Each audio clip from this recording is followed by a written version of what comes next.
Me da mucho gusto, debo decir, me da mucho gusto estar esta mañana y agradezco mucho la posibilidad de poder compartir algunas ideas con ustedes. Agradezco mucho, maestra, las invitaciones que me ha hecho y el poder en este momento llevarlas adelante. Quisiera decir que esta presentación está estructurada a partir de dos lugares, yo diría. Lo que me ha correspondido de participar, y para mí es un gran reconocimiento, un compromiso, un honor, en la construcción de este proyecto, Plan de Estudios de Preescolar, Primaria y Secundaria 2022, pero al mismo tiempo, a través del trabajo que estamos haciendo con un pequeño grupo de maestros, porque cuando uno habla de maestros tendría que hablar de millones, y lo que estamos haciendo ahorita en realidad es con cerca de 500 maestros, con 30 consejos técnicos escolares y ahorita que está ya empezando a funcionar el plan de estudios con 6 grupos focales. O sea, si yo dijera que este es un trabajo que da cuenta de lo que está pasando en el país, diría que no es posible. Diría que sí hay cosas que de alguna forma es interesante abordar. La siguiente, por favor.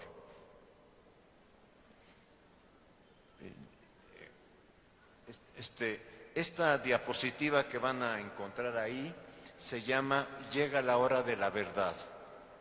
Llega la hora de la verdad porque el plan de estudios que de alguna forma fue pensado, discutido, etcétera, a partir de agosto se está aplicando en el sistema educativo nacional. No, creo, ahora sí que no sé a dónde se fue, pero esa no es la presentación. ¿Mande? No, no es para nada la proyección. La proyección se llama Retos de la NEM. Si la están buscando en mi USB, dice Zacatecas.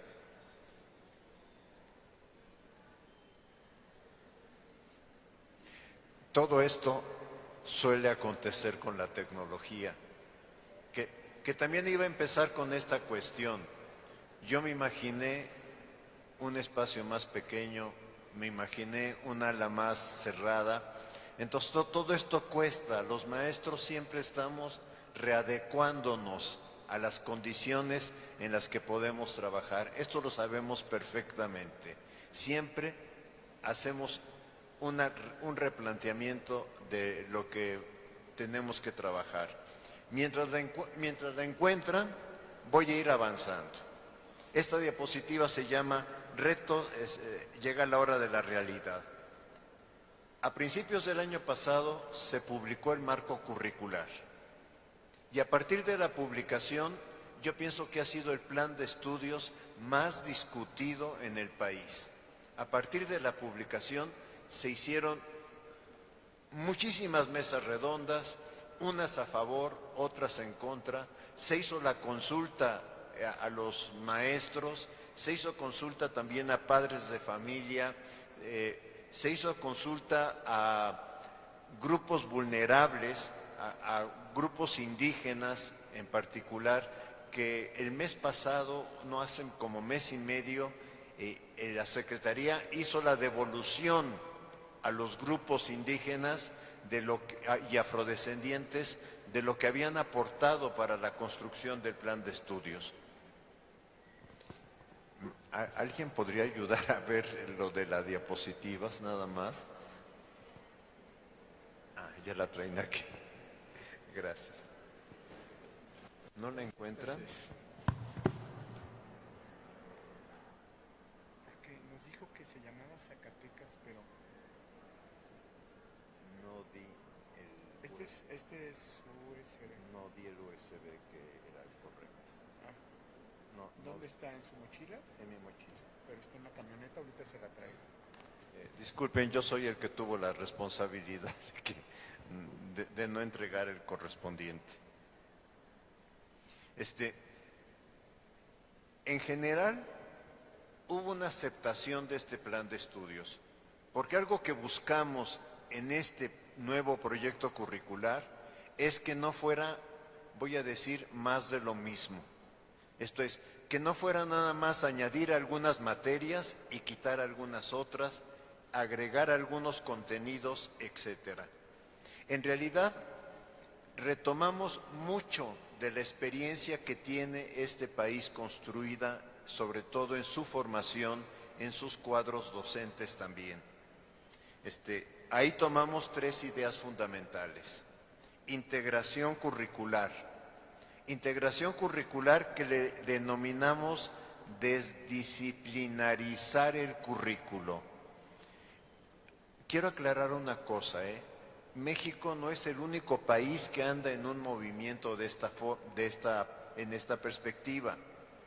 También quiero aclarar, no lo tomamos de ningún país. Sí, esto también es muy importante tenerlo en cuenta. O sea, si ustedes ven el plan de estudios de educación básica de Argentina, van a ver que está organizado por núcleos de aprendizaje.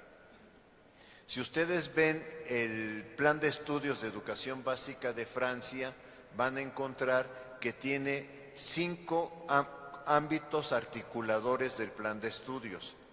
Esto es, el tema de integración es un tema que está discutiéndose a nivel internacional y lo retomamos por una razón. Primero, porque en la consulta fuimos encontrando que los alumnos no encuentran satisfacción en aprender conocimientos aislados. Ahorita tienen 50 minutos de aritmética o matemáticas, luego 50 minutos de español, luego 50 minutos de historia, y a quien le toca ver si eso se vincula con la realidad es al estudiante. Y entonces quisimos invertir. Sé que es la tarea más complicada, voy a decir ahorita como diseñador, sé que es la tarea más complicada que como diseñador les hemos puesto, porque finalmente quien lo va a interpretar para el aula son ustedes, ¿sí? Entonces, es la tarea más complicada porque de alguna forma les estamos diciendo, a ver, busca un tema de tu realidad, el agua, o la violencia, o la diversidad social que hay en la comunidad, etcétera. Busca un problema de tu comunidad. Y una vez que has buscado el problema, trata desde ahí de organizar cómo vas a trabajar los contenidos a través de un proyecto, pero con una condición, que sea en el colectivo docente. Y por eso se modificó el funcionamiento de los consejos técnicos escolares. O sea, ustedes se darán cuenta o reconocerán que el Consejo Técnico Escolar, de recibir una serie de instrucciones administrativas, ha pasado a ser un Consejo Técnico Escolar en que busca, pienso que no lo hemos logrado, o sea, también debo reconocer eso, pero que busca que el colegiado docente discuta en función de la comunidad, de la escuela y de sus estudiantes, y en función del contenido que tienen los programas sintéticos que publicó la SEP. O sea, sé que les estamos dando, porque algunos, en el evento de estos días me hicieron sentir, es que no te das cuenta que los maestros estamos muy cansados de todo lo que estamos haciendo. Sí, sí tengo que darme cuenta, sí tengo que asumir la responsabilidad que este plan de estudios implica un cambio muy radical respecto de lo que venían haciendo. Un tema que nos costó muchísimo, y en este me detengo yo bastante en las conferencias, pero que nos costó muchísimo con los abogados de la SEP, que aceptaran en el plan de estudios, fue el concepto autonomía profesional. Por muchas razones se tiene miedo a la palabra autonomía profesional, pero los abogados nos daban la más superflua de todas. Ustedes quieren que los maestros hagan lo que se les da la gana. Y entonces les dijimos, a ver, señor abogado, tú como abogado de la SEP, ¿haces lo que se te da la gana o interpretas la Constitución y los argumentos no solo del tercero, sino de la Ley General de Educación, etcétera? O no te toca interpretarlos y decir qué podemos decir y qué no podemos decir. La Constitución no nos prohíbe hablar de autonomía profesional. Pero además es una realidad. Los maestros siempre tomamos decisiones. Yo ahorita estoy tomando una decisión de que no logré, por error mío, que estuviera ahí la presentación, y veo cómo lo tengo que subsanar. O sea, los maestros siempre estamos tomando decisiones y decisiones para poder trabajar. Sé que también la autonomía profesional está causando problemas. En los grupos focales nos están diciendo, no sabemos cómo asumir esta responsabilidad, porque pareciera que ahora la SEP dice, a ver, yo no hago todo, a ustedes les toca hacerlo. O sea, yo no les hago una guía de trabajo docente, que recuerden ustedes la guía de los años 90, que todavía yo encuentro que la sigue recirculando por ahí, y qué bueno que siga recirculando por ahí, porque los maestros no tenemos por qué hacer borrón y cuenta nueva, pero en este momento la SEP dice, no te voy a decir por dónde caminar, camina por donde profesionalmente en tu colegiado docente y en tu decisión didáctica puedas enfrentar. Y un tercer elemento que es clave en este proyecto, el vínculo escuela-comunidad.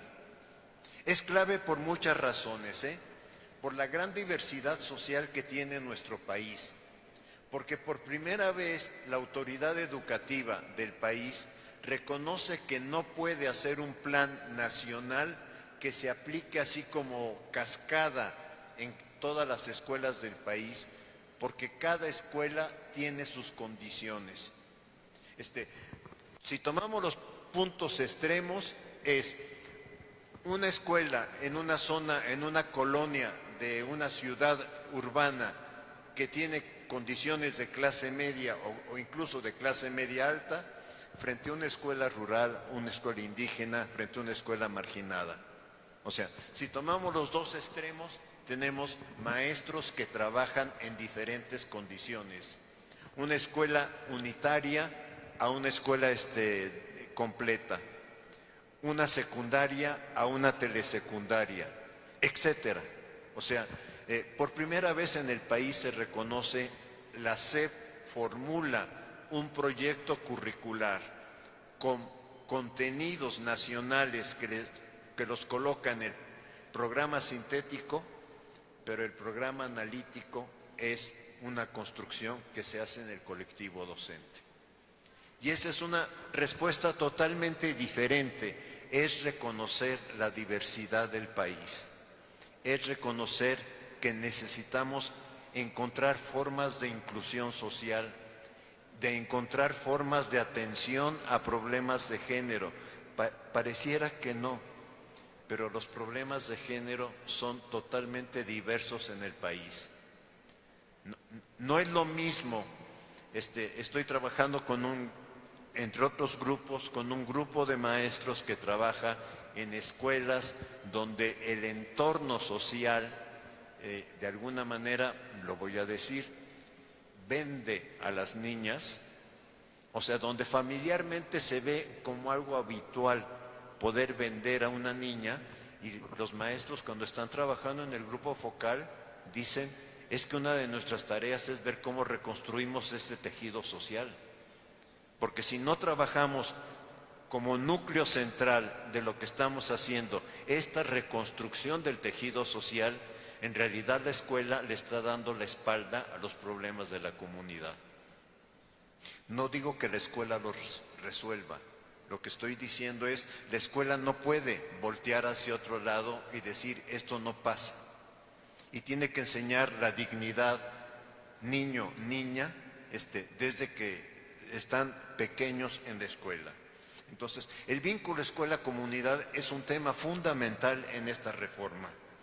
Y reconstruir, otros dos elementos que estamos añadiendo, es reconstruir una perspectiva pedagógico-didáctica que había sido marginada en nuestro sistema educativo. En nuestro sistema educativo, lo voy a decir un poco en voz baja, la psicología del aprendizaje fue reemplazando poco a poco el campo de la didáctica. Y el tema de la enseñanza, que está vinculado al tema de la formación humana, de persona, democrática, ciudadana, etcétera, es un tema fundamental y no está en los temas de aprendizaje. O sea, no se aprende a ser ciudadano democrático. O sea, recordemos las clases de lo que se llamó civismo, educación cívica, etcétera. El artículo 123 de la Constitución dice, y lo digo de aquí para afuera, pero yo no me comprometo con mi sociedad a que mi entorno sea mejor. Estamos buscando que el niño ayude a que el entorno donde vive sea mejor. El entorno familiar, el entorno de la colonia, el entorno rural, etcétera, que ese sea el entorno que ayudemos a mejorar. Y esa es un poco la responsabilidad que los maestros estamos asumiendo y que si ustedes ven la historia de la educación mexicana, los maestros siempre tuvieron, nuestros viejos maestros siempre tuvieron esa responsabilidad de no solamente estar en la escuela. En un comentario que tenía hoy, en esta semana, con estudiantes de escuelas rurales, me decían, es que los maestros en el medio rural somos muy valorizados. Ahí somos muy valorizados, porque en el medio rural se ve al maestro como alguien que llega a dar algo a la comunidad. Dice, en el medio urbano, lamentablemente ya no se ve así. En el medio urbano se le ve nada más como un trabajador más o como alguien incómodo por el tipo de tareas que deja a los niños. Entonces, estamos frente a esa situación. Y el otro elemento que es clave y que debo reconocer, el acuerdo que publicó la SEP hace aproximadamente 10 días o 15 días sobre evaluación, nos complica mucho la situación, es la forma como incluimos el concepto de evaluación formativa, que viene en el tercero constitucional y que de alguna manera lo tratamos de construir desde la didáctica francófona. Si ustedes pueden encontrar en bibliografía, creo que no está digital, pero si pueden encontrar el libro Evaluación Significativa, que es un libro construido desde lo didáctico. Es por eso que me interesa. Si ustedes lo pueden encontrar, si no me equivoco, está en Paidós, no es muy grande. Un capítulo del libro se llama El pensamiento francófono de la evaluación formativa. Ahí van a encontrar mucha influencia del trabajo que estuvimos construyendo para este tema. Quisimos diferenciar evaluación formativa de calificación. ¿Por qué? Porque si a mí me dice el maestro, usted tiene que entregarme este trabajo, yo puedo hacer el trabajo, se lo puedo copiar al compañero, lo puedo bajar de internet, puedo decirle, aquí está el trabajo, maestro, ya cumplí con usted. Pero ¿qué proceso de aprendizaje me generó? No, para mí era quitarme el tema de encima. Yo como estudiante debo reconocer, en materias que no me interesaron, yo cumplía. O sea, yo decía, esto lo tengo que memorizar porque así me lo van a preguntar, lo memorizo y me lo pregunto y lo respondo. Pero no era lo que yo quería aprender. Y este es un poco el reto que tenemos en este proyecto. ¿Podemos lograr que el alumno quiera aprender? O sea, fíjense que no estoy hablando de motivarlo, tampoco estoy hablando de maltratarlo, ¿sí? Pero no estoy hablando de motivarlo, estoy hablando de lograr que nuestros alumnos tengan la disposición interna de decir, estoy en clase porque quiero aprender. Porque muchas veces el alumno está en clase porque lo mandó su papá y su mamá, porque está obligado a asistir. ¿Cuántos problemas tienen los profesores de secundaria con los adolescentes o preadolescentes que ya están iniciando su rebeldía y que nos van retando cada vez que pueden? Cada vez que pueden retar nuestra autoridad, están ahí dándole y dándole, ¿sí?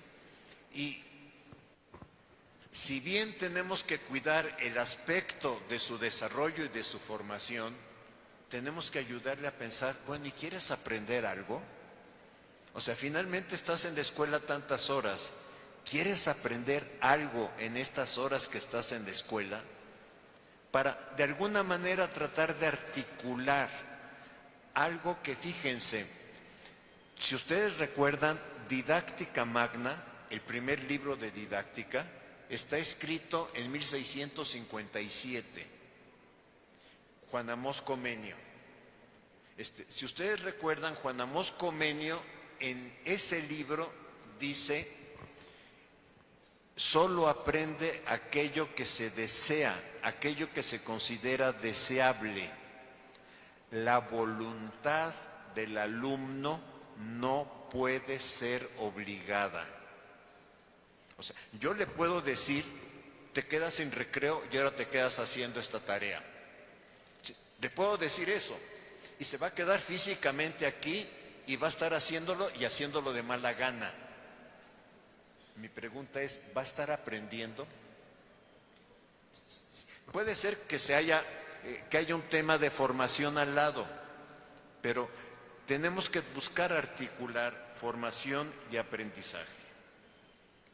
Pero en agosto de este año, esas ideas curriculares que construimos, que armamos, que recogimos también colectivamente, no solamente fue inspiración nuestra, o sea, se elabora el marco curricular que fue objeto de discusión, pero después se somete a discusión a nivel nacional y vamos recibiendo muchas respuestas, muchas reacciones, unas diciendo, ¿y por qué no han incorporado esto? ¿Por qué no hacen esto? Etcétera. Y ahí, en función de eso, se fue logrando el plan de estudios que se publicó en 2022. El currículum pasa de ser un currículum preactivo, es la tarea que hicimos los que elaboramos el plan de estudios, a un currículo activo. Yo, como interesado en la didáctica y como muy interesado en la vida de los docentes, en la profesión docente, digo, no me quiero quedar con la primera parte, esa ya la hicimos. Ahora pasemos a la segunda parte, que es ver cómo apoyamos el proceso de desarrollo de este plan de estudios. Ciertamente que ustedes se acuerdan, tendrían que reconocer que este plan de estudios en particular ha sido un plan de estudios muy polémico, o esta reforma ha sido una reforma muy polémica y sobre todo muy judicializada. O sea, cada rato llueve un amparo de A, de B o de C. Una contradicción. Fue la sociedad la que pidió pilotaje. Se plantea pilotaje y entonces viene el amparo contra el pilotaje. Y no se podía resolver el amparo y la autoridad educativa dice, ¿saben qué? Nos vamos por otra ruta. Nos vamos por la ruta de socializar el plan de estudios a través del Consejo Técnico Escolar. Modificamos el funcionamiento del Consejo Técnico Escolar. Ustedes ven que cada consejo tiene múltiples insumos. Yo sé que quizá no tenemos en mi caso es la capacidad de incidencia, pero no tenemos la sensibilidad para ver cuántos insumos realmente pueden trabajar los docentes. Sí, o sea, yo reconozco ahí que tenemos un problema serio, porque si ven ustedes el Consejo Técnico del 29 de septiembre, era imposible trabajar los insumos. ¿Me dejan sacar el USB que sí debió ser? Ya no me acuerdo dónde lo puse. También me dicen que podemos conectar su... Si se puede, y si no, tengo acá mi computadora y mi computadora viene. Mi computadora está así. No sé si se abre el PowerPoint. No, está sin clave.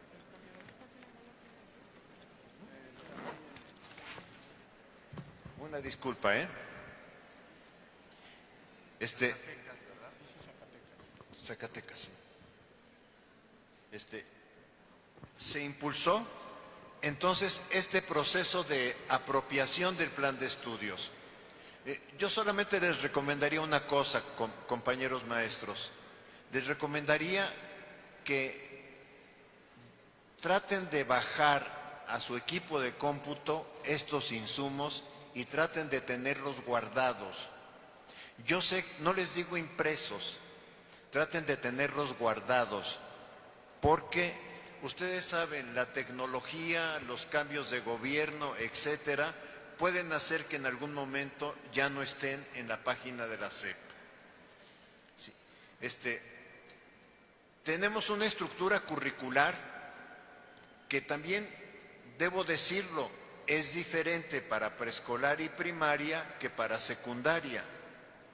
Porque si bien hay la idea de integración, es un concepto de integración diferente el que se pudo hacer en estos dos niveles del sistema educativo. Y es un concepto diferente que no se pudo realizar por una razón, porque cuando vemos el caso de secundaria, como levantan la mano me quedo distraído, porque como cuando los alumnos levantan la mano, uno piensa, discúlpenme, por eso parece que estoy, que se me va la onda, pero bueno. Lo que nos encontramos con la secundaria es lo que todos ustedes saben, que el contrato de los maestros es por materia y por número de horas. Entonces, ahí no podíamos pensar en una integración total, como sí se pudo pensar para básica, para preescolar y primaria, perdón. Entonces, pensamos en una integración moderada, que si ustedes ven es que los profesores que trabajan matemáticas, física, biología, química, puedan interactuar entre ellos y en algún momento pensar un proyecto conjunto, aunque tienen horario distinto, lo entendemos, ¿sí? El otro problema que tuvimos y que miren, en estas modificaciones uno también aprende de sus errores.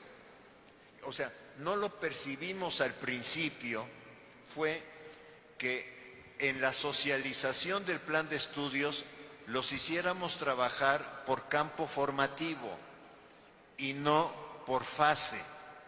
O sea, si el plan de estudios está pensado por fase, tendríamos que haber pedido que el Consejo Técnico se abocara a una fase, sobre todo porque si damos la idea de campo formativo, entonces lo que hacemos es, decimos, queremos integrar y al mismo tiempo desagregamos.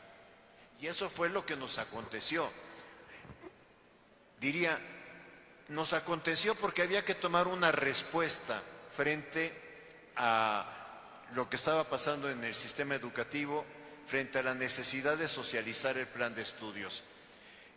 También yo he dicho en otros lugares, es que participar en un diseño curricular para uno es como un laboratorio, porque ahí se va dando cuenta de los errores que tiene la construcción curricular y dice, la próxima ya no lo voy a hacer así.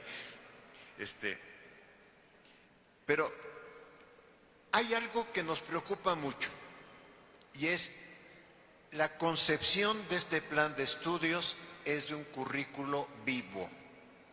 ¿Qué queremos decir con un currículo vivo o que tiene vida?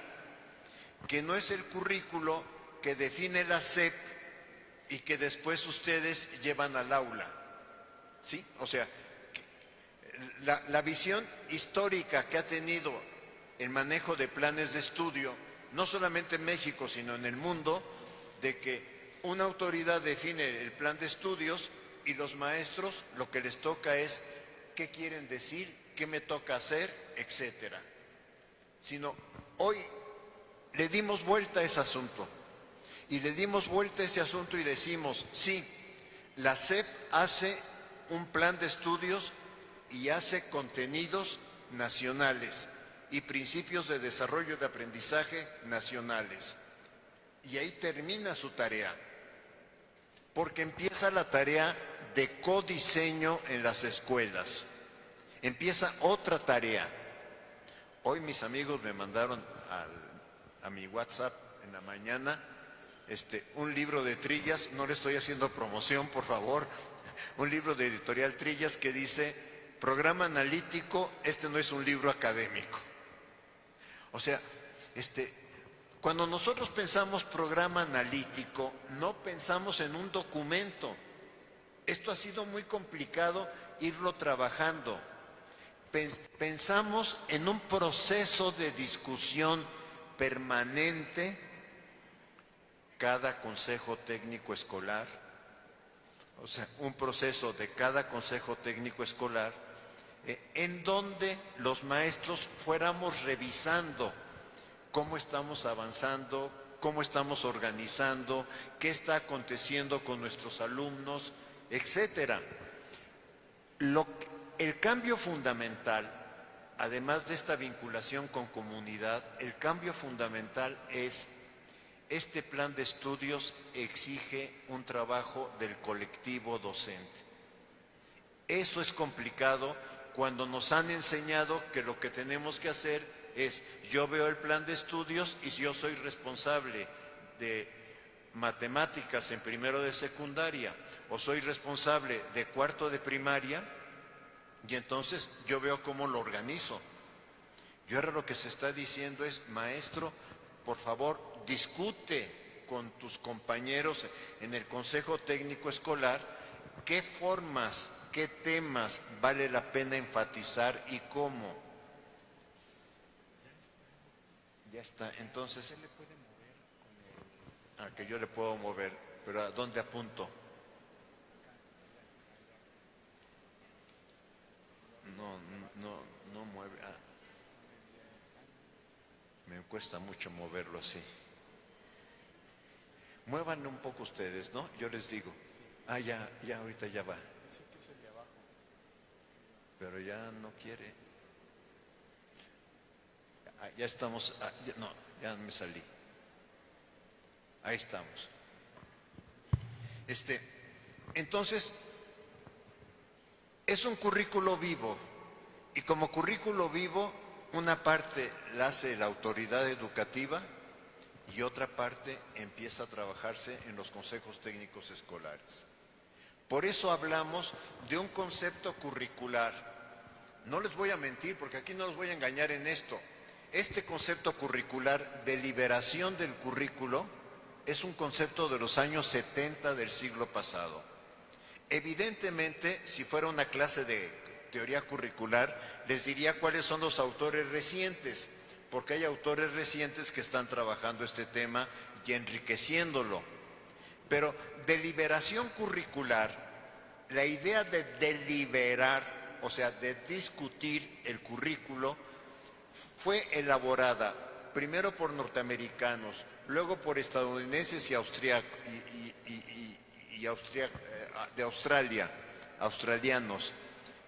Y yo pienso que hoy ya está, como todos los temas curriculares a nivel socializado ampliamente, el tema de liberación plantea quién delibera lo que puede ser el currículo, no el que lo diseña, sino el que lo tiene que aplicar. ¿Y con quién lo delibera? Con sus colegas, con los que está trabajando. Entonces, cuando decimos Consejo Técnico Escolar, el Consejo Técnico Escolar es el espacio de la deliberación curricular donde los maestros tienen que decir, a ver, esto está funcionando en esta escuela, esto no está funcionando. No nos estamos dando cuenta de un problema de agresión de niños hacia niñas o de ambos, niños y niñas indistintamente. No nos estamos dando cuenta que hay una zona en donde hay cierto riesgo de adicciones. O sea, no nos estamos dando cuenta de algo, que vamos sobre la marcha de la escuela identificando, de suerte que podamos tomar problemas, por eso es comunidad, escuela, alumno, podamos tomar problemas en alguno de estos niveles y empecemos a pensar, ¿y ahora cómo organizamos nuestro trabajo? En ese sentido, la SEP propone el currículo nacional, pero en realidad en cada escuela se hacen adecuaciones, ojo, porque algunos supervisores entendieron o directores entendieron en cada escuela se vuelve a hacer el diseño curricular.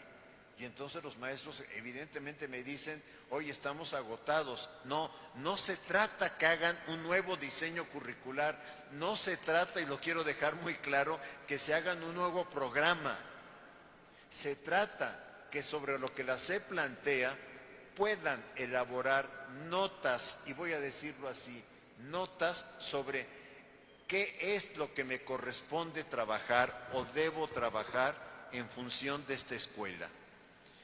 Con algún grupo que estamos trabajando, yo les decía, a ver, si ustedes trabajan con niños campesinos que producen maíz, entonces sí pueden tomar el maíz como la producción de maíz como un objeto,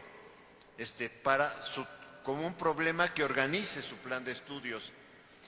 Claro que va a ser diferente el niño que trabaja con los padres la producción del maíz o que acompaña los sábados a la madre a vender maíz al mercado, que el niño que va con su familia a comprar maíz al mercado. La mirada del maíz es distinta en uno y en otro. El desarrollo del pensamiento matemático, por supuesto que es viable en ambos casos. El desarrollo del pensamiento científico también. El desarrollo del español, por supuesto que sí, aunque también estamos reconociendo que el niño tiene derecho a aprender en su lengua originaria, cuando su lengua originaria sea la lengua de su comunidad. Entonces, ahí el reto que se tiene es, bueno, tenemos suficientes maestros para trabajar en náhuatl, en zapoteco, etcétera, etcétera, y es ahí donde vamos a tener un límite, ¿sí? Pero la SEP propone el plan de estudios y en cada escuela se hacen adecuaciones y se van a hacer adecuaciones muy distintas. Hay niños que en su entorno familiar tienen acceso a la tecnología digital. Hay niños que su entorno familiar no les permite este acceso. Entonces, dependiendo de todas estas condiciones, es donde de alguna forma se va a tener que trabajar. Y entonces pensamos que el currículo en esta perspectiva se enriquece desde las escuelas. En agosto se empieza a aplicar el plan de estudios. Esto lo he sacado con grupos focales y con reuniones con maestros, y empiezan lo que yo llamo focos rojos. El retardo en la publicación del programa sintético. O sea, por más que le insistimos a la SEP, los que estuvimos en la parte de diseño, ya publica los definitivos, por alguna razón que no me queda, bueno, sí me queda claro, pero no acepto, dijeron no, hasta que vaya el siguiente curso escolar, hasta que estén los libros de texto. Y entonces los maestros estuvieron 6 meses trabajando con versiones preliminares de los programas sintéticos, y en muchas escuelas, sabemos, nos lo han dicho, cuando llegaron los programas definitivos, dijeron, pues ¿para qué nos hicieron trabajar? Nos hacen trabajar el doble. Ahora tenemos que volver a empezar, ya que nos habían pedido, ahora otra vez tenemos que volver a empezar. Algunos maestros en los grupos focales dicen, bueno, pero no estuvo tan mal, porque finalmente hicimos el ejercicio de conocer esta forma. De todas formas, en la seriedad académica no era lo que correspondía. Sí, no era lo que correspondía, y esto hay que reconocerlo. Sí. Ciertamente que además los insumos han recargado el trabajo de los consejos técnicos escolares. O sea, si bien la idea de los insumos no es mala, porque la idea es que esté el insumo ahí para cuando el maestro lo necesite consultar, yo no sé si ustedes lo han consultado o no, o sea, no sé si después se regresan a consultar el de junio o el de mayo, o se dedican solo a consultar los de septiembre. Y entonces ahí es donde esto se vuelve un problema que no es como fue pensado, que no es como fue concebido. Hay algo, y perdón que lo diga, pero creo que es importante decirlo. Por alguna razón, este plan de estudios, la SEP nunca ha aceptado publicarlo por escrito. O sea, todos los otros planes de estudio y todos los otros programas siempre estuvieron impresos. Eso es a lo que me refiero. Pero sí les recomendaría que por lo menos el plan de estudios completo y los contenidos sintéticos del grado que estén trabajando o del campo formativo que estén trabajando, en el caso de secundaria del grado, en caso de primaria, bueno, ahí sería ahí sería el grado, sí, en secundaria más bien me refería al campo formativo que reúne matemáticas, física, química, etcétera, que lo tuvieran impreso, porque necesitamos subrayar, necesitamos poder hacer enlaces, sobre todo ahora que después de esto vienen los libros de texto, y una concepción del libro de texto que se salió de la concepción histórica. La concepción histórica era lección 1, lección 2, lección 3, lección 4. Hoy no es así. Hoy es proyectos, el libro de nuestros saberes, el otro libro que me cuesta trabajo siempre recordar su nombre, el quinto libro.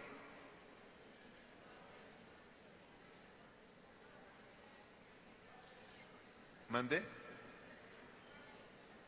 Ahí no alcanzo a escuchar. Pero bueno, de todas formas, ¿no? El tema que tienen los libros de texto y que los hace complicados en su manejo es que hay proyectos pensados como escuela, hay proyectos como comunidad y hay proyectos de aula. Pero además eso remiten a libros Nuestros Saberes. Y remiten luego al otro libro también, que ahorita no recuerdo su nombre, al tercer, Múltiples lenguajes, gracias maestras, gracias. Pero no remite en términos de decir vaya a tal página, sino que remite en términos de decir usted puede encontrar ampliación de esta información en este otro libro y este otro libro. ¿Por qué es importante lo que estoy diciendo? Porque le estamos enseñando al niño desde primaria que la información no viene en un libro, que la información viene de diferentes lugares. Ubican que también trae un código QR para aquellos lugares donde hay tecnología, que también se pueda abrir el código QR si es de interés del niño. Puede ser de interés del maestro, por supuesto. Y trae también actividades, recomendación de actividades para la familia. O sea, ahí ven ustedes que es otra complejidad de libros que no tiene su secuencia. La SEP no proporcionó o no proporcionamos suficiente tiempo para articular plan de estudios, contenidos sintéticos y principios de desarrollo, programa analítico y luego además libros de texto. Yo entiendo, cuando los maestros me dicen estamos agotados, sí, lo reconozco. Ha sido una carga de trabajo enorme.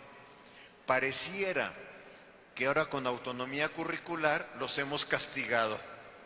O sea, ¿quieres autonomía curricular? Pues ahora ahí te va todo el paquete a ver qué haces con ello. Pero no es esa la idea.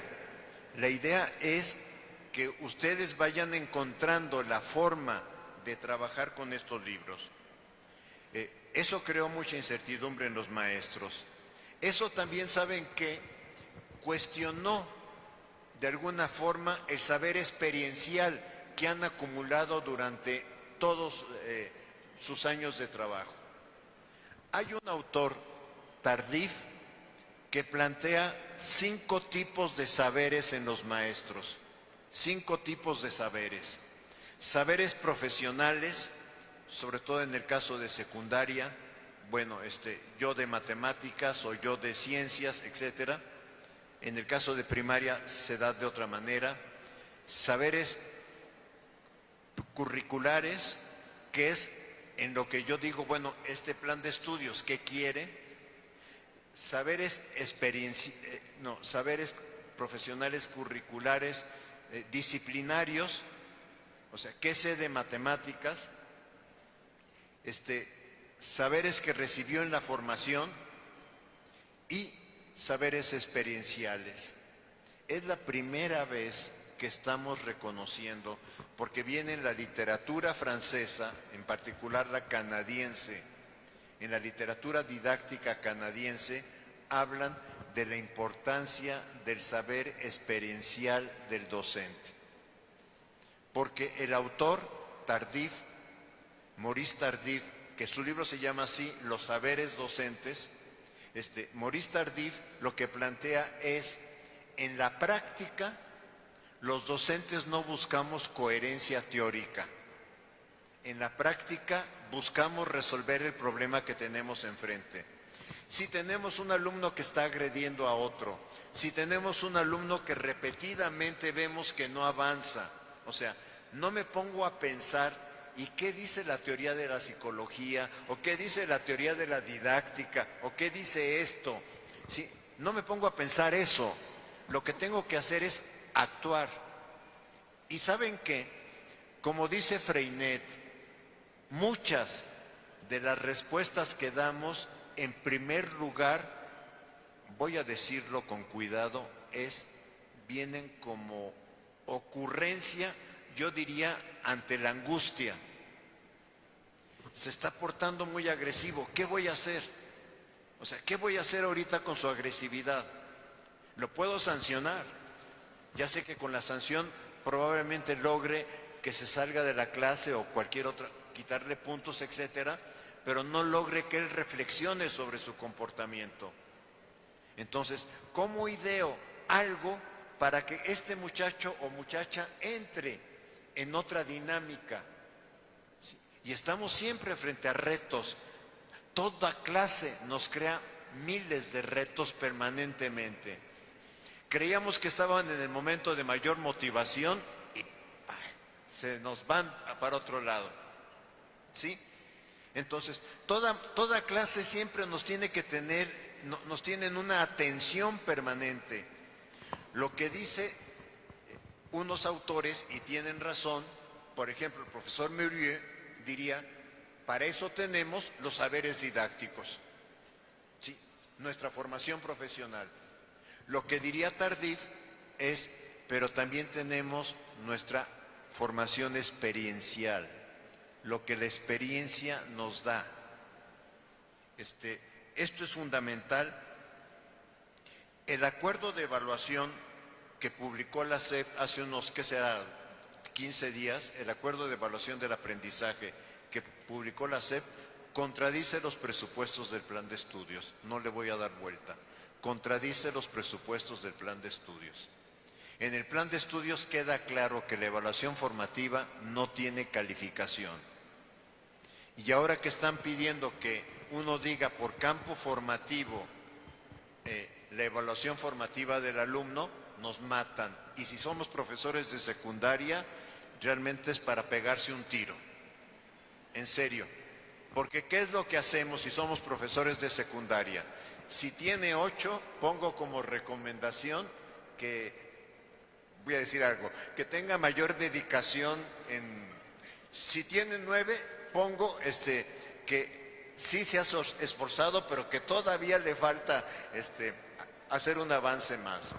O sea, lo que hacen los maestros, porque eso se hizo en la reforma 2011, es tener en Excel ya sus respuestas tipificadas y decían, 8, te toca te toca esta recomendación. O sea, algo que decíamos y que el plan de estudio lo dice con claridad, no formalices la evaluación formativa. La evaluación formativa tiene que nacer de la reflexión del alumno. Ayúdale a reflexionar, eso sí. A ver, ¿por qué no estás aprendiendo? ¿A qué te estás enfrentando? ¿Qué problemas estás teniendo? Obviamente con un adolescente es de una manera, con un niño de quinto, sexto es de otra manera, con un niño de primero y segundo es de otra forma. O sea, no vamos a homologar la forma de trabajo. Pero la clave de la evaluación formativa es que nazca del sujeto. Precisamente lo que nos pasó en el sistema educativo, me puso 7. O sea, él me pone 7, ¿no? Yo no tengo nada que ver con eso. Entonces, es regresarle al alumno la responsabilidad de su formación y de su aprendizaje. Que él sea el primero que la analice. Y para eso también se está planteando que haya un trabajo después entre pares de jóvenes, de niños, de adolescentes, etcétera, donde digan, a ver, nosotros vemos que estás trabajando así, o nos distraes cuando tú traes tu juego o traes tu celular, etcétera. Que sea entre ellos, porque entre ellos el juicio es de pares. En maestro-alumno el juicio es de autoridad. No digo que no ejerzamos autoridad. Lo que digo es que la evaluación formativa necesita nacer del sujeto. Si no, si a mí me dicen, es que no te estás esforzando mucho, por adentro digo, ay maestro, es que no me interesa esforzarme. Sí puedo decir, su materia no me interesa. O puedo decir, la verdad es que sí me he esforzado. O puedo decir, tengo tantos problemas ahorita en mi vida personal que no me importa la escuela. Están pasando, mis padres se están peleando y yo estoy, etcétera, ¿no? Entonces, esto es importante. El otro gran tema que tenemos aquí es no trabajamos de manera adecuada con directivos y con supervisores escolares. ¿Por qué? Porque yo creo que este plan de estudios, al ser una concepción distinta, no le hemos dado, el otro día alguien me lo decía como crítica y tiene mucha razón, me decía, ¿y ustedes cuándo pensaron en la tarea que tiene que realizar el ATP, el supervisor, el director, donde hay mesas de comisión pedagógica? ¿Ustedes qué pensaron de ellos? Y si no pensamos y le decimos al director, al supervisor, ahora sigue ya tú trabajando, pues él trabaja de la forma que sabía. Y por eso hay muchos directores y supervisores que lo que piden es entrégueme el programa analítico. Cuando el programa analítico en nuestra concepción no es un documento entregable, es un trabajo de la escuela. ¿Puedo? No. Yo sé que los supervisores y los directores me van a colgar ahorita aquí. Sí. Puedo pedir un informe de cómo se concibió las modificaciones que se propusieron, pero no un programa analítico, porque yo entiendo cuando me dicen estamos cansados, y es que incluso en algunos excesos casi les piden que hagan otra vez el programa que está en el plan de estudios, cuando en realidad es una tarea de interpretación, de adecuación y de incorporación de nuevos elementos. Pero alguien tiene que asumir la responsabilidad, y yo tengo que decir, los tiempos en este proceso de diseño nos comieron. Mi cabeza, que suele pensar más en los maestros que en los supervisores y en los directores, hizo que no nos diéramos cuenta que ahí había un foco rojo que había que atender en su momento.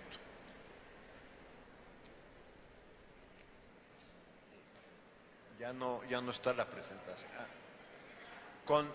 Con Ana Laura Gallardo diseñamos esta estructura para dar a entender la dinámica que hay entre plan de estudios y plan de clase.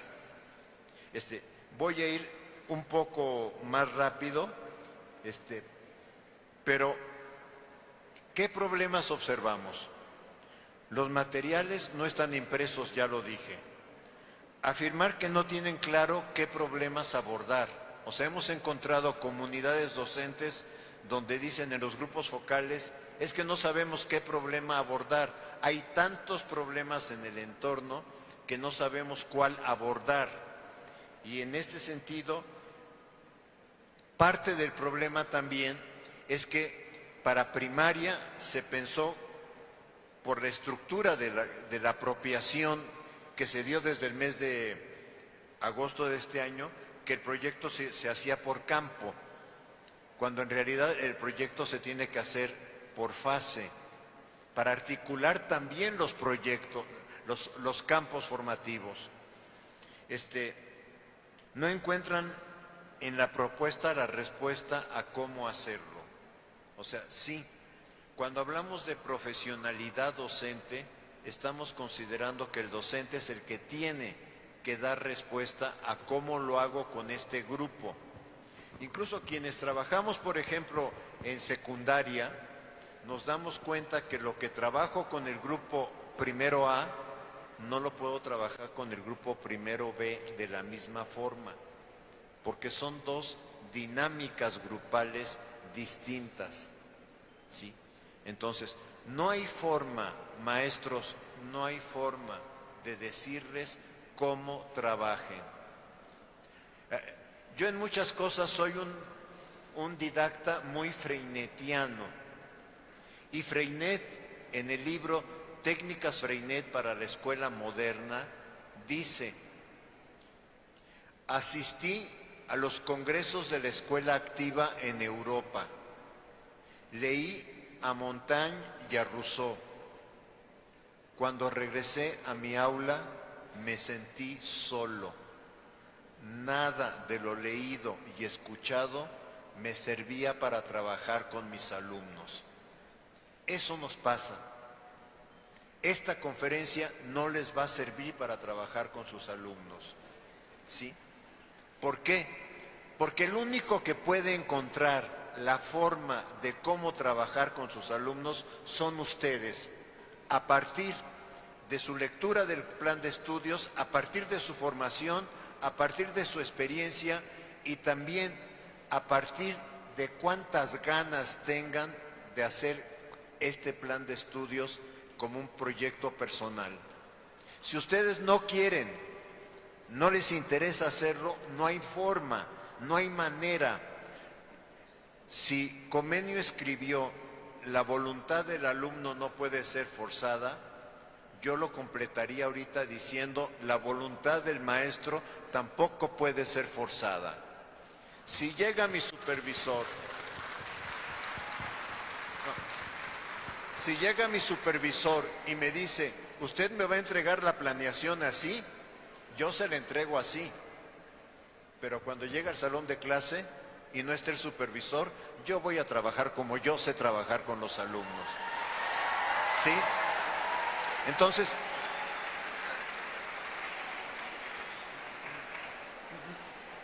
cuidado con lo que estoy diciendo, porque lo que estoy diciendo es que somos profesionales de la educación y como profesionales nuestra responsabilidad es la formación y el aprendizaje de nuestros alumnos.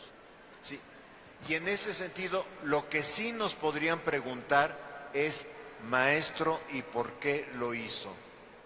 Y les voy a decir una cosa, todos los maestros nos equivocamos, pero lo que no hemos tenido en el sistema educativo es la posibilidad de reflexionar sobre nuestros errores. Y ahí nos pasa lo que Bachelard establece, quien no se da cuenta del error no cambia. Pero no que me señalen el error, no que vengan y me digan, oiga maestro, le quiero decir que usted está equivocado en esto, sino que yo empiece a percibir que esto que estoy haciendo, y no nos engañemos, no nos engañemos. Cuando trabajamos con los alumnos, hay clases donde decimos, hoy la dinámica de trabajo funcionó. Hay clases donde decimos, la libré. Y hay clases donde decimos, fue un fracaso total. ¿Sí? O sea, si esta reflexión no la podemos llevar al plano de entonces, ¿qué tengo que hacer? No logro modificar mi práctica. Esa es una de las críticas más fuertes que yo le hice al sistema de evaluación que se instauró en 2013. Que pensaba que resolviendo un examen y reportando una práctica, ya con eso era una evaluación del docente. La tarea docente es muchísimo más compleja. Es como si yo quisiera evaluar la función padre o madre en relación a su hijo, aplicándole un examen y aplicándole que me dé una reporte de qué actividades hizo el lunes con el niño o la niña. ¿Sí? O sea, nos obligaron a hacer algo que no es nuestra profesión. Nuestra profesión tiene una dinámica permanente, porque además la forma de trabajo que me funcionó con el grupo 1, esa forma de trabajo con el grupo 2 no me va a funcionar. O sea, cada vez tengo que estar encontrando cómo interactuar. Por eso Murieux, un didacta francés, dice, los docentes nunca acabamos de construir nuestra estrategia didáctica. Los docentes nunca acabamos de construir nuestra estrategia didáctica, por una razón, muy simple la razón, porque la que yo encuentro hoy, mañana tengo que modificar. Sí. El otro tema es, los docentes no saben trabajar sin formato. Miren, ya alguno de mis colegas me ha dicho, la batalla de los formatos ya la perdiste. Yo como sigo siendo en eso terquito, yo digo, hay que acompañar a los maestros a decirles, el formato es solamente un instrumento de apoyo. Yo planifico mis clases en la universidad porque sí las planifico, pero las planifico en espacios a veces de media cuartilla. ¿Sí? ¿Y saben qué? Cuando llego al salón de clases tengo que cambiarlo. O sea, la que planifiqué para el lunes con mis alumnos de didáctica, o sea, estos tendrían que ya estar bien avispados, ¿no? la que planifiqué para el lunes, ninguno de los puntos planificados fue como se llevó la sesión. Porque los alumnos te van orillando a tomar decisiones sobre la marcha. Por eso me incomoda que le pidan al docente, a ver, dame una planeación de tu clase. La planeación de mi clase es algo preactivo. En realidad dime cómo lo hice activo, o sea, qué reporte te puedo dar. ¿Sí? Y este reporte va a ser desde mi mirada, no desde la mirada del alumno. ¿Sí? Otro tema, el tiempo del Consejo Técnico Escolar no es suficiente para abordar todos los problemas que se tendrían que abordar. Y hay una demanda de formación que ciertamente nos ha rebasado. O sea, hay más de 1.200.000 maestros en el país. Si estamos trabajando, en el caso donde yo estoy, estamos trabajando con 500 maestros, pues no es nada respecto al país. O sea, el número de docentes del país demanda un proceso de formación mayor al que tenemos capacidad de ofrecer. Hago una acotación. Utilizamos la expresión capacitación y formación porque el tercero constitucional lo marca. Pero técnicamente los profesionistas necesitamos formación continua, no capacitación. No nos tienen que capacitar en nada. Sí, pero utilizamos el término, incluso en los reportes oficiales que tenemos que dar a la SEP, el programa se llama Programa de Capacitación Docente. A mí me incomoda la palabra porque finalmente me incomodan muchas cosas que se plantean para los docentes. Voy al segundo tema, que es ¿qué observamos con el plan de estudios? Observamos una dificultad para articular los contenidos en los campos formativos. O sea, pareciera que algunos, incluso algunos supervisores dicen, preséntame un proyecto por campo formativo. O si no, lo que dice el libro del maestro, que también no fue consultado y me parece medio absurdo, este campo formativo por proyectos, este campo formativo por STEAM, este campo formativo por ABP, sí, o sea, es volver loco al maestro. Me queda muy claro, es volver loco al maestro cuando no pensamos en algo mucho más sencillo.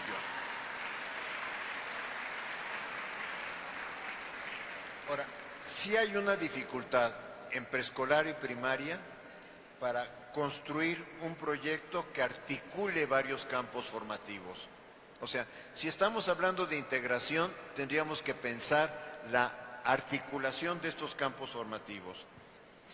Esto se complica más en secundaria, porque en secundaria el contrato de los docentes no coinciden los horarios.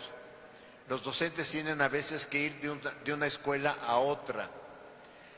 Yo he dicho, y miren, me han linchado ya los youtubers, ya lo tengo clarísimo. Ayer una compañera me lo decía, es que estás pidiéndole a los maestros que trabajen tiempo extra. Es que los maestros siempre hemos trabajado tiempo extra, discúlpenme. Las tareas de los alumnos, ¿dónde las revisamos? Los exámenes, ¿dónde los revisamos? La preparación de clase, ¿dónde la hacemos? La elaboración de material didáctico, ¿dónde la hacemos? ¿Sí? O sea, aquí lo que yo estoy planteando es que en la responsabilidad que siempre hemos tenido, nos organicemos como consideremos, en el caso de secundaria, para articularnos en algún proyecto. Viene el 2 de octubre, después viene la Navidad. Podríamos pensar un proyecto que articule las materias, porque en este caso son materias que integran un campo formativo. En el caso de preescolar primaria, la cuestión es otra. Y un tema importante ahí, los ejes articuladores no tienen que estar en cada proyecto. O sea, en un proyecto puedo definir 1 o 2 ejes como prioritarios y los otros ejes son ejes que articulan no son ejes obligatorios. ¿Sí? Donde hay violencia de género o violencia escolar, probablemente esto sea un tema que articule. Pero donde hay problemas de producción o dificultad para reconocer lo que se produce en el campo, etcétera, probablemente este sea el tema. Donde hay problemas de niños que vienen de otras culturas, el tema de inclusión cultural probablemente sea el tema más relevante. Y así podría ir repasando el tema de los ejes. El codiseño curricular, ya dije lo que quería decir, lo más importante. No se trata de que tengan que hacer un plan de estudios, no se trata de que tengan que hacer un programa. Se trata que sobre el programa establecido, que yo les sugeriría que lo imprimieran, el programa sintético de lo que les corresponda, que lo imprimieran, que vieran qué adecuaciones, qué adendas, qué reorganización de contenidos interna hacen o qué incorporación de otros contenidos. O sea, se trata de que trabajen con el programa, no de que hagan un nuevo programa, porque esto dificulta totalmente. Solo la última frase: el programa analítico no es un documento, es una etapa de reflexión del colectivo docente. En algunos grupos focales lo que me han planteado, ahora no quiere, en algunos grupos focales lo que me han planteado es que no sabemos cómo trabajar un proyecto. Incluso un maestro me decía: sé trabajar proyectos en la reforma 2011 por asignaturas, pero no sé cómo acomodar esto cuando me piden que parta de un problema. Entonces, para estas personas estoy sugiriendo este material. El aprendizaje basado en proyectos se encuentra en Internet y lo que plantea este documento es: se busca dar respuesta a una situación determinada o a un problema. Investigar o evaluar el problema, un asunto concreto o un tema complejo. Y el tercer punto es elaborar, diseñar o construir un producto. Si quieren, los autores ¿Se me volvió a atorar? Si me ayudan con la diapositiva.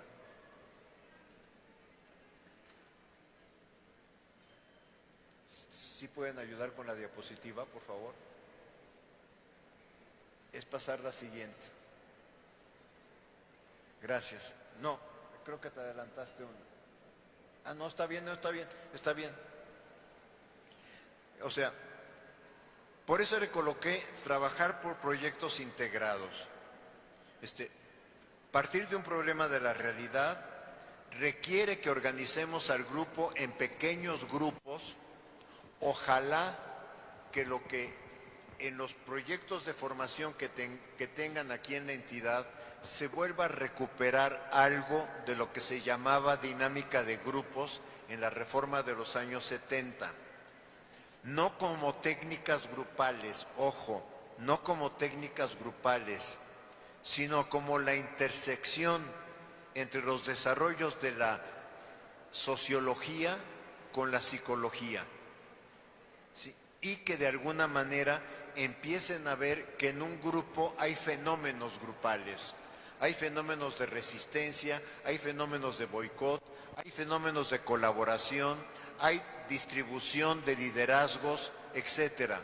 O sea, el estudio de los grupos es un estudio psicosociológico que ya tiene muchísimo desarrollo conceptual.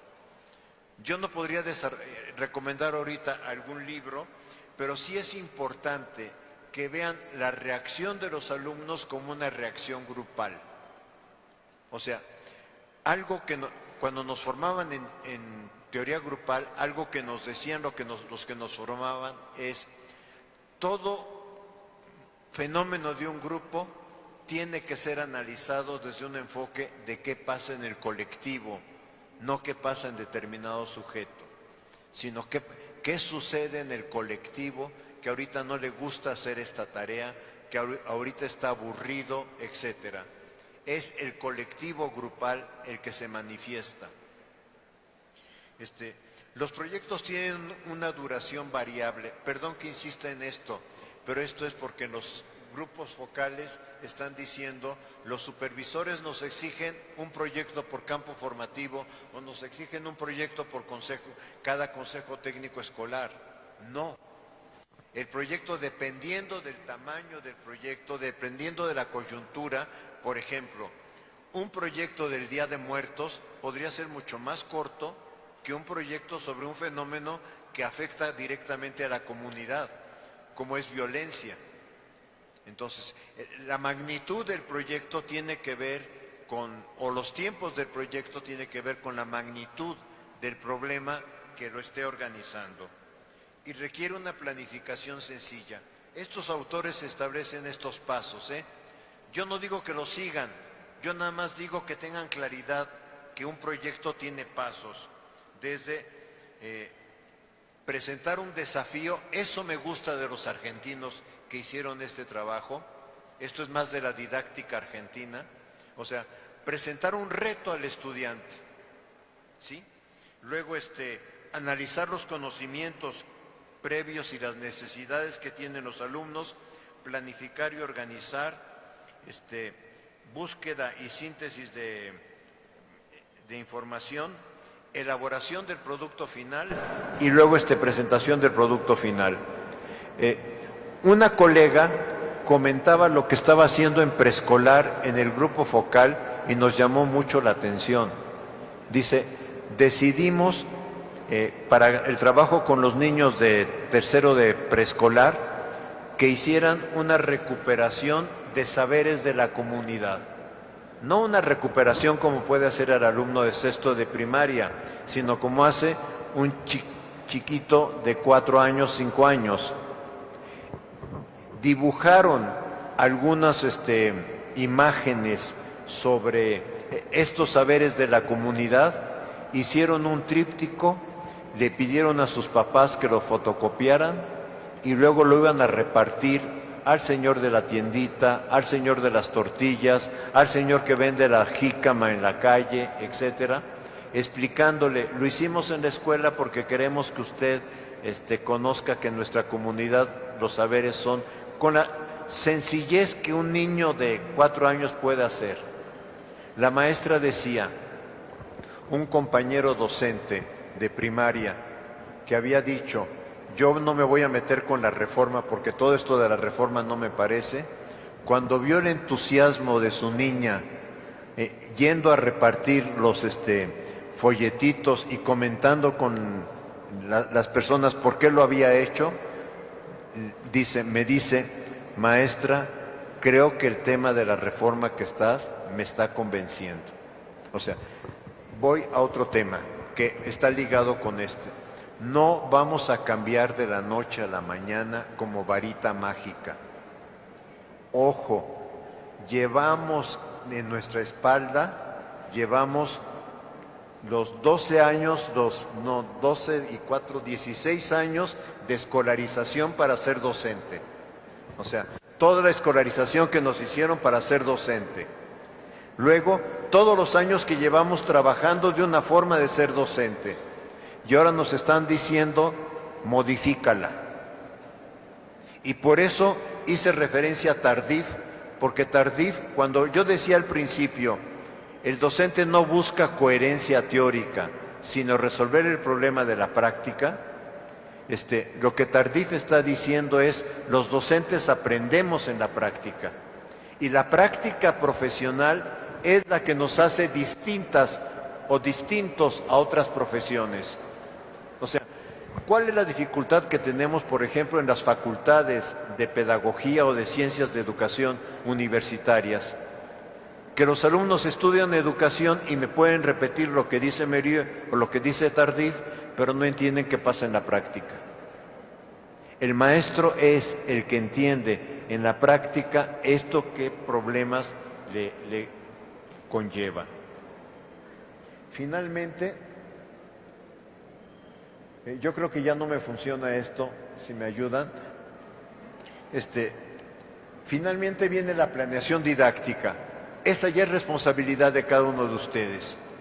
Eso es también para lo que se les ha preparado, para que puedan hacer una planeación. Yo no digo una planeación monstruosa, una planificación que permita decir, voy a trabajar por esta ruta. Yo pienso que hemos exagerado en la supervisión escolar, en la dirección, hemos exagerado en términos de decir, te tengo que dar el visto bueno a tu planeación. Le doy el visto bueno a una planeación que en la práctica camina por otro lado.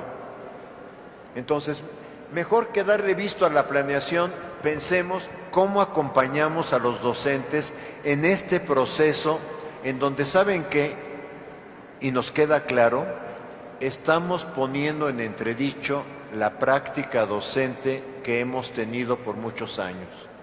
Eso es, algunos nos han dicho, es que ustedes se inspiraron en el movimiento Escuela Activa. Sí, hay mucha inspiración en el movimiento Escuela Activa. Aunque no se encuentra fácil, ¿quieren un libro clave en esto? No está ni siquiera citado en el plan de estudios, es La Escuela Modo de Empleo. La Escuela Modo de Empleo, de Philippe Mérieux, donde Mérieux repasa el movimiento Escuela Activa con mayor cuidado que lo que yo podría hacer ahorita en la conferencia, y entonces permite ver cómo el ideario de la Escuela Activa es centrarse en lo que el alumno puede hacer, no centrarse en lo que los maestros hacemos. Sí, entonces, les toca realizar una planeación didáctica de acuerdo a su grupo y a sus condiciones. Se fundamenta en un trabajo situado significativo de acceso y discusión de información, pero aquí la clave es situado. O sea, ¿cómo voy a vincular o cómo voy a partir de la realidad que vive mi estudiante para que esta realidad la traiga acá? O sea, si el niño puede ir a hacer entrevistas y llevarlas en un celular grabado, etcétera, pues podrá ser esa la forma. Pero si el niño no puede hacer eso, pues dirá, estuve hablando con el señor de la tienda quien me dijo esto. Evidentemente el niño tendría que estar acompañado de un adulto, nos queda claro.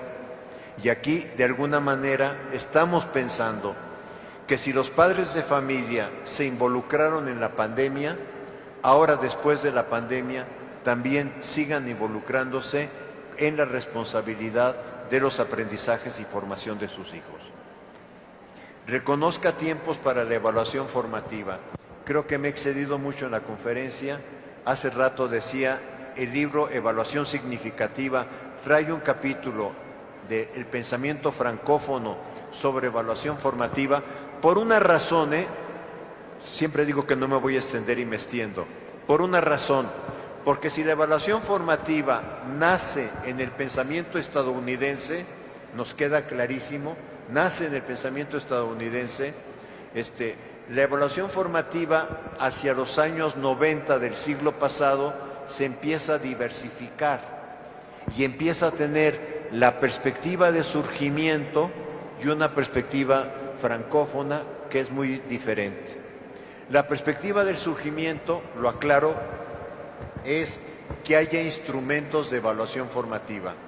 Entonces yo hago una lista de cotejo y digo, están más o menos interesados, ahí ya hay algunos que se están levantando y voy haciendo mi cotejo en la lista. ¿Sí? Y entonces el que hace la evaluación formativa es el docente. Le servirá al docente, no le sirve al alumno.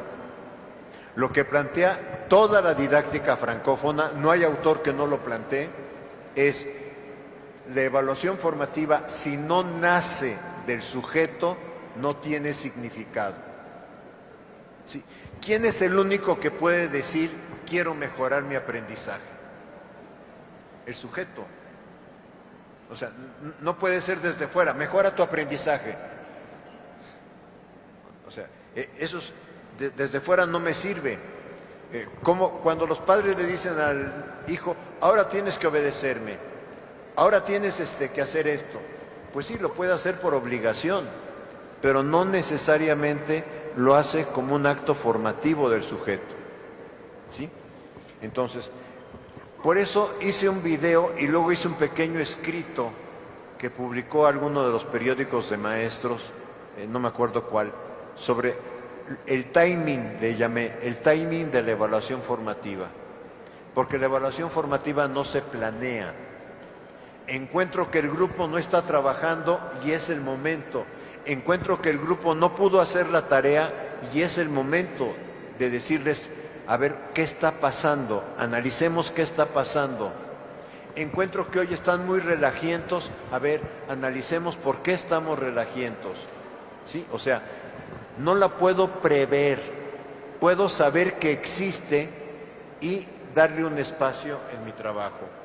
Y calificación, que es lo rojo, son entregables. Son entregables, que puede ser el cuaderno, que puede ser un examen, que puede ser una tarea, etcétera. Es lo que yo tengo evidencia para decir, usted va a tener un 8, un 9 o un 10, porque es un entregable. Pero su proceso de aprender y su proceso de formación pasa por otra ruta.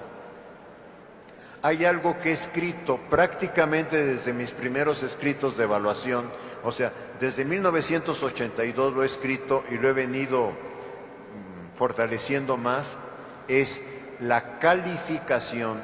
La calificación es un invento del sistema escolar, es un invento administrativo del sistema escolar en el siglo XIX. Yo me pregunté leyendo las didácticas, ¿por qué este autor no habla de evaluación o de calificación y por qué este autor? O sea, pregúntenle a Comenio si habla de eso y va a hablar de examen, pero no va a hablar de número para el examen. El examen para Comenio es para aprender. Por eso dice Comenio, mande que dos, una vez que resolvieron, mande que dos se levanten y en público discutan la pregunta, y mientras discuten los dos que están levantados, que todos corrijan en su cuaderno lo que tengan que corregir, de suerte que terminado el ejercicio nada quede de error. Es muy interesante el concepto comeniano de examen. Había otro concepto que ya lo escribí en uno de mis artículos últimos, había otro concepto que venía de los jesuitas, de la Ratio Studiorum de 1594 del padre Acquaviva.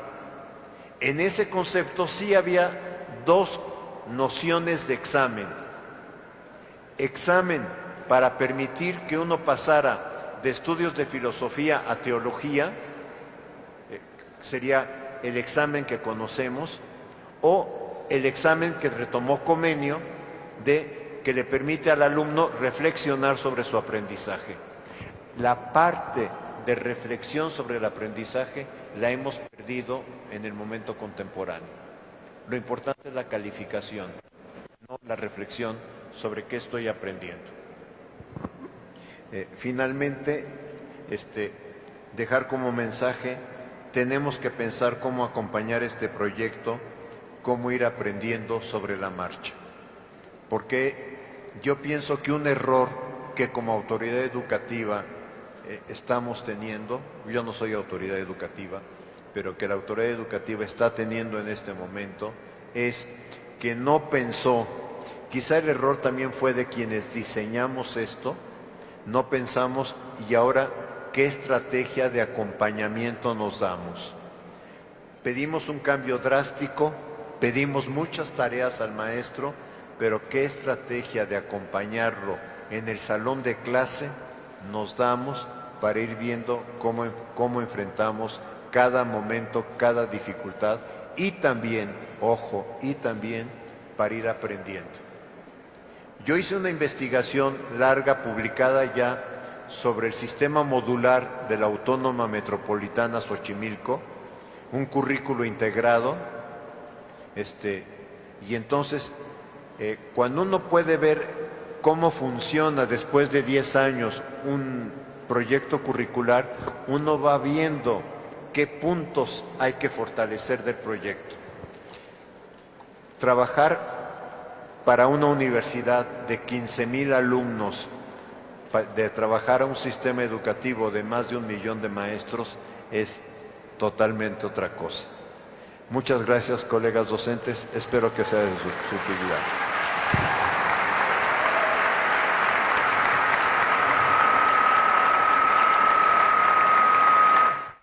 Bueno.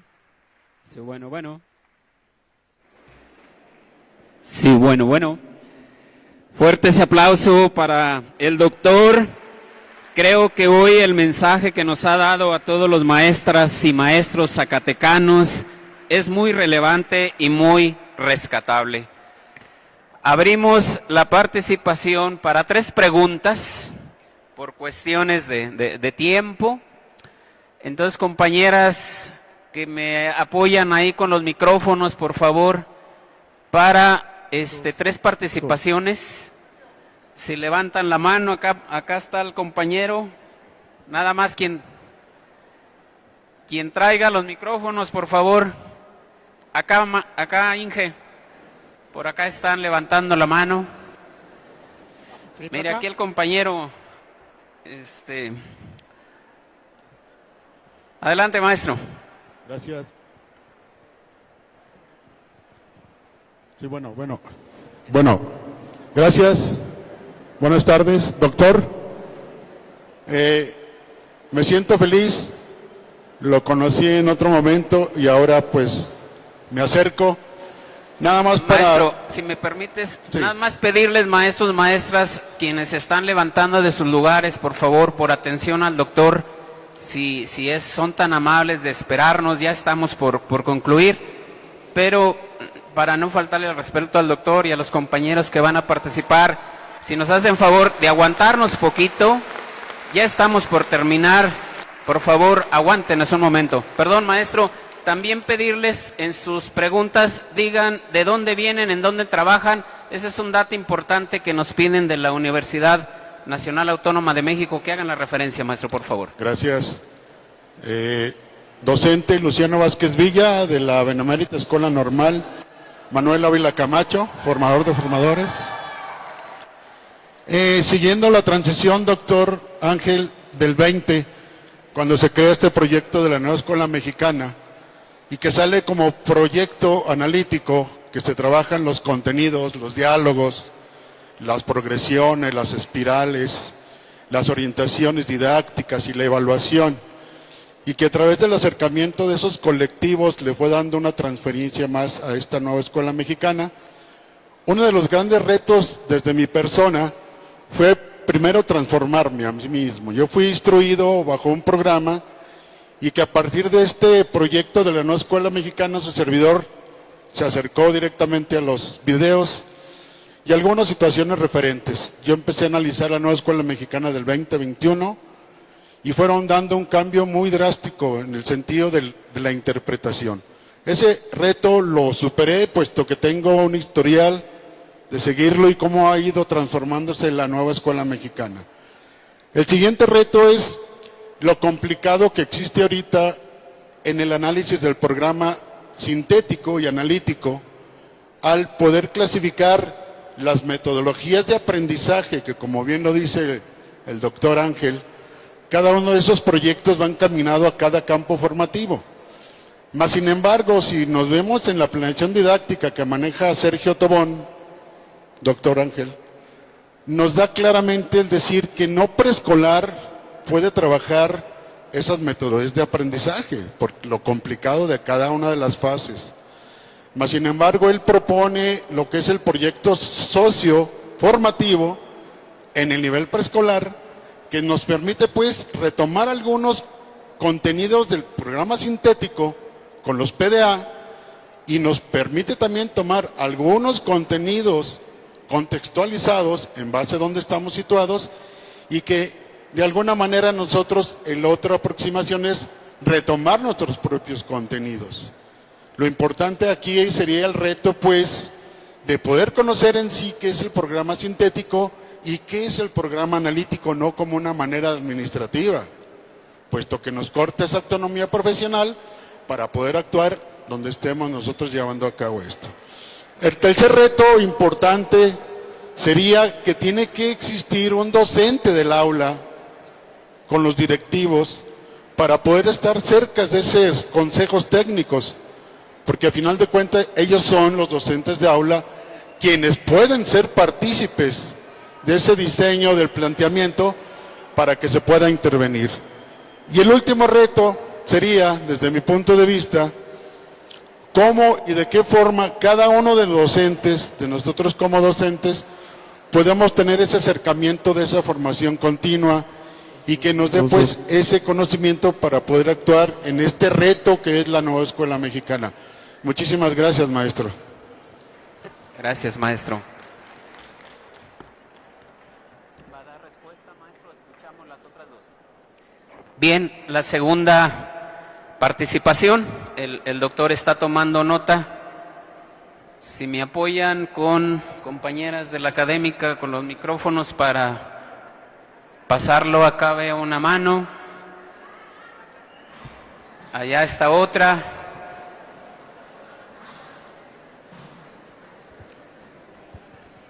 ¿Dónde está el micrófono, por favor? Para...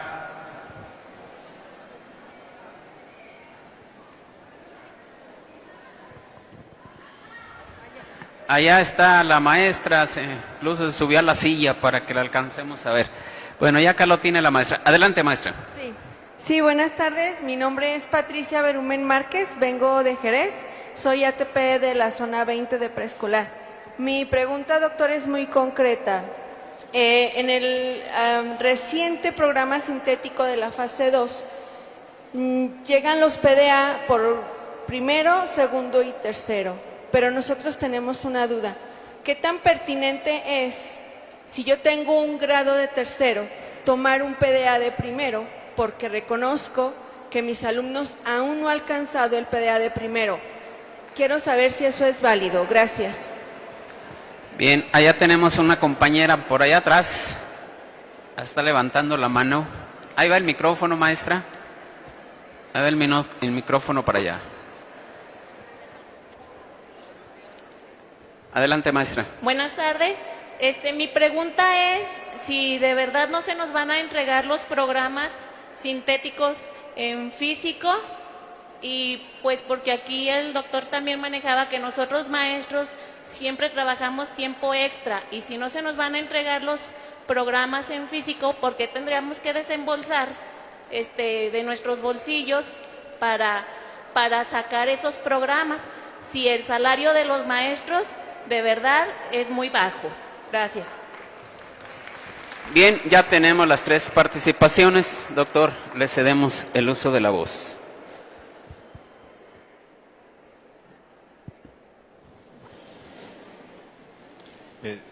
El tema de formación continua, yo pienso que tendríamos que tomarlo ya profesionalmente en dos dimensiones.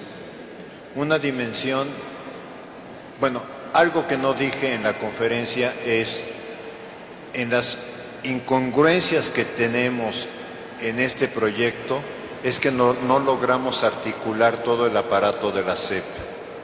Y al no lograr articular el aparato de la SEP, cada dirección general funciona como si fuera un territorio aparte. De esta manera tenemos UCICAM, que exige unas cosas, PRODEP, que exige otras cosas, luego formación continua, otras cosas, y entonces no hemos logrado un programa coherente que vaya apoyando el proceso de trabajo en esta reforma curricular. Esta reforma curricular lo que exigiría es un programa serio y consistente de acompañamiento. Lo quiero dejar claro. Le falta un programa consistente de acompañamiento al trabajo de los maestros. Ahora, si hablo del tema de formación, como yo pienso el tema de formación es, los maestros tenemos que empezar a asumir la responsabilidad de nuestra propia formación. A mí algo que me incomodó un momento en la UNAM, y se lo dije al rector con mucha claridad, es, a ver, usted está calificando si uno toma cursos. Usted no califica, o los programas que usted tiene no califican qué quiero leer. Y yo soy una persona que quiere leer autores, no que quiere ir a un curso que considero que no me va a servir de gran cosa.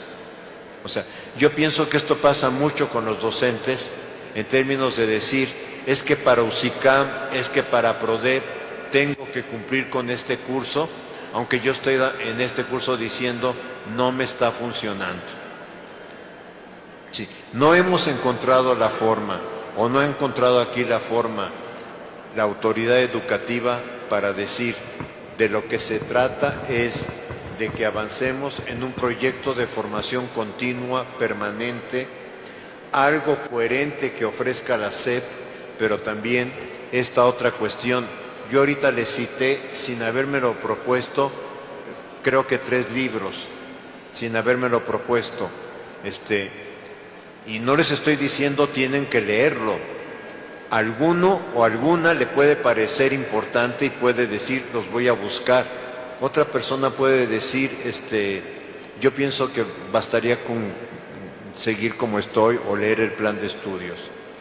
Algo que sí les recomiendo, vinculándolo con otra afirmación por acá, fue, lamentablemente, y desconozco las razones, porque créanme que lo hemos insistido muchísimo, muchísimo, en que la Secretaría de Educación Nacional, como autoridad en este tema, imprima el plan de estudios, imprima los programas sintéticos, e incluso que tenga una mejor disponibilidad en el acceso a los libros de texto.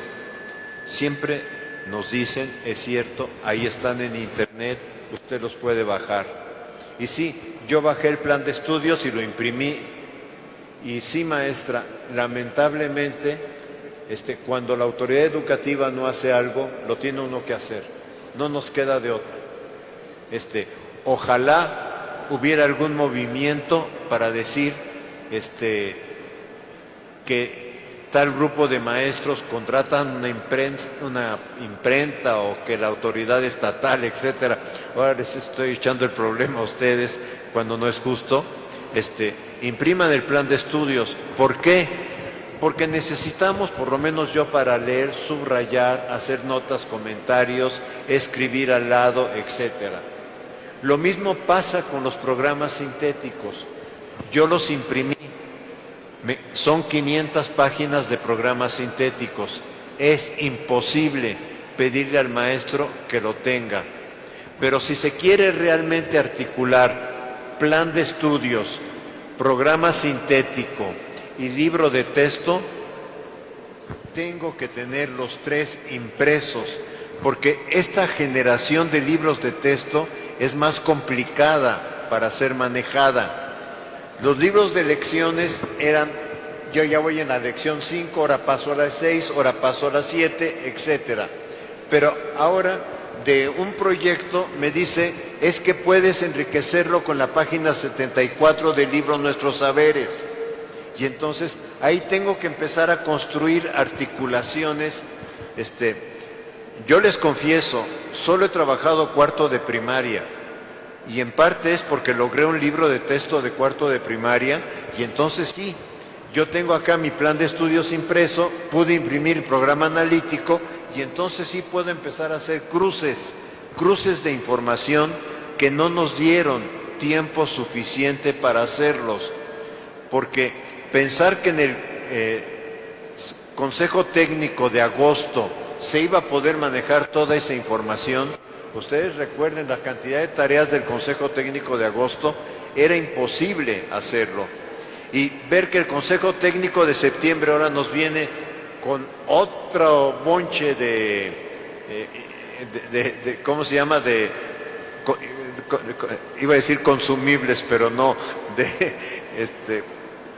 ¿cómo le llaman? Información, sí, bueno, de documentos de información, pues realmente, por ejemplo, me parece muy importante los dos documentos del último Consejo Técnico Escolar, uno que plantea articulaciones entre programa sintético, desarrollos de aprendizaje y libros de texto, y otro que plantea articulaciones, cambios entre la versión que trabajaron de lo preliminar de los contenidos de los programas sintéticos y la versión final que quedaron de los programas sintéticos. O sea, realmente son documentos que tendrían que estar impresos. En justificación de la SEP, para que no vean que todo es que ahorita la tarea de edición de libros de texto gratuito, los libros de texto de secundaria no estaban pensados para ser editados como libro de texto gratuito. Y entonces hubo que concentrar todo el esfuerzo y eso explica, no justifica, eso explica que los libros de secundaria hayan llegado en otro momento a las escuelas, ya iniciado el curso escolar. No se alcanzó los libros de telesecundaria de segundo y de tercero, nada más los de primero. Entonces se reimprimieron los que ya estaban. No se hicieron libros para preescolar. O sea, como ustedes ven, la reforma de repente también rebasó al propio equipo de la SEP y a las propias expectativas que tenía el equipo sobre la reforma. En parte, también lo puedo decir, porque en algún momento en este año el presidente de la República dijo: quítense de pilotaje y aplíquenlo completo. Y aplíquenlo desde inicial hasta secundaria. Entonces, de un día a otro, hubo que hacer una cantidad de tareas ahí que, bueno, habrá quien lo explique mejor, ¿no? Maestra, sobre la pregunta ¿qué tan pertinente es retomar contenidos de una fase anterior? Yo pienso que es obligatorio. O sea, precisamente ahí está ejerciendo la autonomía profesional docente. O sea, el otro día me decía un maestro, es que los alumnos de quinto de primaria no saben leer. A ver, no voy a seguir el programa presuponiendo que saben leer. Tengo que ver dónde estuvo el problema para que estos alumnos no logren el aprendizaje de la lectura, que seguramente es lectoescritura. Y entonces tendré que detenerme ahí y tendré que poderlo justificar. Y espero que también que el supervisor, que el director, etcétera, entiendan por qué estoy trabajando así con mis alumnos. Hay algo todavía ahí que no logramos cuadrar y de veras, yo ahí les pediría una disculpa, pero uno hace el máximo del esfuerzo, pero no está todo en las manos de uno. A Mejoredu le insistimos 1 y 1000 veces, en serio, no entregues resultados nacionales o no entregues resultados nacionales solamente. Si no entregas resultados por escuelas comparables, no va a servir la información. O sea, si yo tomo un rubro de escuelas, voy a decir, escuelas rurales en condiciones de alta marginación, y en ese grupo de escuelas rurales, digo, a ver, ¿cómo están los resultados de aprendizaje en una evaluación diagnóstica? Entonces sí puedo ayudar a pensar que ya pasó, o sea, no estoy inventando el libro negro, ya pasó, ya lo hizo la oficina de la UNESCO sobre 1998-99 de Santiago de Chile, que encontró en los exámenes estandarizados que aplicaba, que de repente decían las autoridades de la oficina de la UNESCO, decían, es que no encontramos respuesta satisfactoria de por qué escuelas en esta situación, los alumnos tienen mejores resultados que en otras escuelas. Y entonces idearon un estudio que se llamó estudio de escuelas de resultados no esperables. Estudio de escuelas de resultados no esperables. Fíjense, no son excelentes, no son de calidad, no son de altos resultados, sino escuelas donde la media es esta, pero esta escuela se va para arriba. ¿Y qué encontró esa investigación? Que ahí se pasó a hacer una investigación de corte etnográfico de los países que aceptaron que sus escuelas entraran. ¿Qué encontraron como dos elementos clave? Elemento 1, liderazgo académico del director o directora. Esto es, no tienes que hacer esto porque lo tienes que hacer, sino hay este problema, ¿cómo lo vamos a enfrentar? Liderazgo académico. Y el segundo es un colegiado docente que asumía como colegiado enfrentar la situación.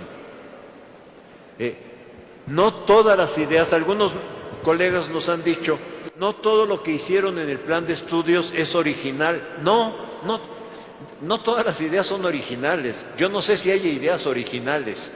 Quizá lo original es la articulación. Pero integración curricular lleva más de un siglo. Freinet, le cité un libro de 1963. El libro de Mérieux probablemente es de 1999, si no me equivoco, pero es un recorrido de lo que pasó en 100 años del movimiento Escuela Activa. Porque les dije, la escuela modo de empleo, pero en realidad es un estudio de cómo fue funcionando el movimiento Escuela Activa en Europa. Sí, entonces, yo pienso que ahí tenemos responsabilidad de ver cómo con el grupo de estudiantes que estamos tenemos que seguir trabajando. Si no logramos la meta que establece el plan de estudios, probablemente la señora secretaria me jalara las orejas por esto, la señora secretaria de México, porque ella dice, los contenidos son nacionales. Yo entiendo, los contenidos son nacionales, pero también entiendo, cada alumno, cada grupo de alumnos, cada escuela tiene condiciones particulares y los maestros atendemos a esa condición.